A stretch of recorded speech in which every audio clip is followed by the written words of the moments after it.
তৃণমূল নেতা তথা প্রাক্তন তৃণমূল কংগ্রেসের রাজ্যসভার সাংসদ শান্তনু সেন তার নিরাপত্তা প্রত্যাহার করার সিদ্ধান্ত নিয়েছে রাজ্য সরকার। বৃহস্পতিবার থেকে প্রাক্তন তৃণমূল সাংসদের নিরাপত্তা প্রত্যাহার করে নেওয়া হচ্ছে।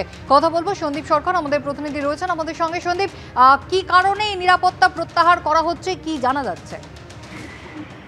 দেখো, কি কারণে শান্তনু সেনের নিরাপত্তা প্রত্যাহার করা হলো তার কোনো নির্দিষ্ট করে কোনো কারণ জানা যায়নি। গত বৃহস্পতিবার থেকে তার যে দুজন পিএসও তাদেরকে সরিয়ে নেওয়া হয়েছে। 2018 সালে সাংসদ হওয়ার পর থেকে শান্তনু সেন যখন তিনি রাজ্যসভায় তৃণমূল কংগ্রেস সাংসদ হন, তারপর থেকেই তিনি এই ব্যক্তিগত সশস্ত্র নিরাপত্তা রক্ষী পেয়ে আসছেন। 2018 পর থেকে 2024 টানা 6 বছর এই নিরাপত্তা তিনি পেয়েছেন। আচমকাই বৃহস্পতিবার সেই নিরাপত্তা প্রত্যাহারের সিদ্ধান্ত নেওয়া হয় এবং এই মুহূর্তে কোনো সশস্ত্র দেহরক্ষী তরফ তার এ বিষয়ে শান্তনু সেন মুখ খুলতে চাননি। তার বক্তব্য যে এ বিষয়ে তিনি কোনো রকম মন্তব্য করবেন না। তবে তিনি যেটা জানিয়েছেন যে সম্প্রতি তাকে মাস তিনেক আগে তাকে হুমকি ফোন আসে তার কাছে একটি। তারও কয়েক মাস আগে একবার তার বাড়িতে ইট ছোড়ার মতো ঘটনা ঘটে। তারও কয়েক মাস আগে একবার তার গাড়িতে হামলার ঘটনা ঘটে। ফলে নিরাপত্তাজনিত সমস্যা, নিরাপত্তাজনিত অভাব তিনি বোধ করেছেন অতীতে, এবং যখন তিনি হুমকি ফোন পেয়েছিলেন মাস তিনেক আগে, সেটা থানাতেও তিনি জানিয়েছিলেন। তারপরে এই নিরাপত্তা রক্ষী তার যে সশস্ত্র তিনি পেতেন রাজ্যের তরফ থেকে, সেটা প্রত্যাহার কেন তার কোনো কারণ তিনি জানেন না বলে জানিয়েছেন, এবং এ বিষয়ে তিনি কোনো রকম মন্তব্য করতে চান না। দুজন সশস্ত্র নিরাপত্তা রক্ষী তিনি পেয়ে আসছিলেন 2018 সাল থেকে। সন্দীপ, ধন্যবাদ। গতকাল একেবারে জামিন পেয়েছেন শর্ত সাপেক্ষে অর্পিতা মুখোপাধ্যায়, আর তারপর এবার নিয়োগ দুর্নীতি মামলায় হুগলির বহিষ্কৃত তৃণমূল নেতা শান্তনু বন্দ্যোপাধ্যায়ের জামিন মঞ্জুর করলেন বিচারপতি শুভ্রা ঘোষ। কথা বলবো, আমাদের প্রতিনিধি সৌভিক মজুমদার রয়েছেন আমাদের সঙ্গে। সৌভিক, কি নির্দেশ আদালতে? প্রথমত ইডির যে মামলা ছিল সেই মামলাতেই শান্তনু বন্দ্যোপাধ্যায়ের এই জামিনের আবেদন মঞ্জুর করা হয়েছে এবং মাননীয় বিচারপতি শুভ্রা ঘোষ তিনি এই আবেদন মঞ্জুর করেছেন এবং তিনি বলেছেন যে 10 লক্ষ টাকার বন্ডে এই জামিনের আবেদন মঞ্জুর করা হলো।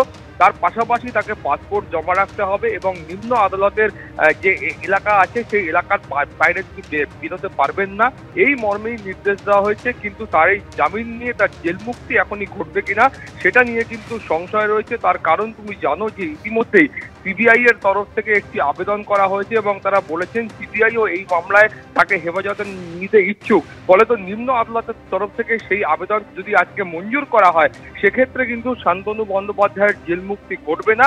কিন্তু অবশ্যই এটা যে ইডির যে মামলা ছিল সেই মামলায় তিনি কলকাতা হাইকোর্ট থেকে জামিন পেয়েছেন, কিন্তু তিনি এখনই জেল থেকে বেরোতে পারবেন কিনা সেই বিষয়টা কিন্তু স্পষ্ট নয়। সেটা নির্ভর করবে নিম্ন আদালতের তরফ থেকে আজকে কি সিদ্ধান্ত নেওয়া হয় তার উপর।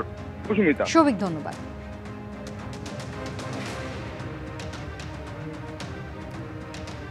এদিকে চিটফান্ড কাণ্ডের তদন্তে ইতিমধ্যেই তৎপর কেন্দ্রীয় তদন্তকারী সংস্থা এনফোর্সমেন্ট ডাইরেক্টরেট। আজ কলকাতা এবং শহরতলির একাধিক জায়গায় অভিযান চালালেন তারা। নিউ আলিপুরে প্রয়াগ গোষ্ঠীর ফ্ল্যাটে ইডির তল্লাশি, জোকাতেও এনফোর্সমেন্ট ডাইরেক্টরেটের অভিযান। আগে সিবিআইর হাতে গ্রেফতার হয়েছিলেন প্রয়াগ গোষ্ঠীর কর্ণধার বাসুদেব বাগচি এবং তার ছেলে। প্রয়াগ গোষ্ঠীর বিরুদ্ধে আর্থিক তছরূপ, আমানতকারীদের টাকা নয়ছয় সহ একাধিক আর্থিক দুর্নীতির অভিযোগ রয়েছে। কলকাতা এবং শহরতলির একাধিক জায়গায় যেখানে ইতিমধ্যেই চিটফান্ড কাণ্ডের তদন্তে আজ সকাল থেকে ইডির আধিকারিকরা পৌঁছে গিয়েছেন।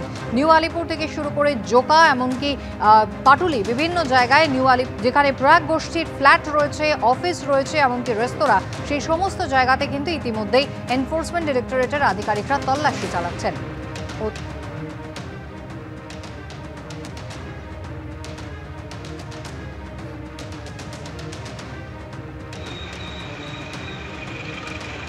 আর্থিক তছরূপেরই অভিযোগ এবং সেই অভিযোগের তদন্তেই ইতিমধ্যেই তল্লাশি অভিযান চলছে।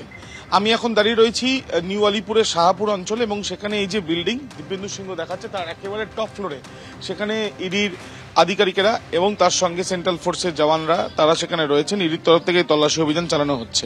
1997 সালে রেজিস্টার্ড হয়েছিল এই কোম্পানি দিল্লিতে এবং তাদের কাজ শুরু হয় সেখান থেকেই, এবং এরপর সেই কোম্পানির আর্থিক তছরূপ, আমানতকারীদের টাকা নয়ছয় সহ একাধিক আর্থিক দুর্নীতির অভিযোগ কিন্তু রয়েছে এবং কলকাতার বিভিন্ন জায়গায়, তার মধ্যে বেহালায় এই যে তাদের কর্ণধারদের পরিচিত একজনের বাড়িতে ইডি গেছে এমনটা জানা যাচ্ছে। জোকাতে একটি হোটেল অ্যান্ড রেস্টুরেন্ট, সেখানে ইডির তরফ থেকে তল্লাশি চালানো হচ্ছে।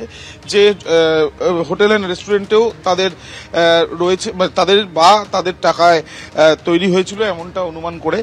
যদিও এই বিষয় নিয়ে তথ্য সন্ধান করার জন্যই বিভিন্ন জায়গাতে এই তল্লাশি অভিযান চালানো হচ্ছে, যেমনটা এই বাড়ির ক্ষেত্রেও ঠিক টপ ফ্লোর সেখানে।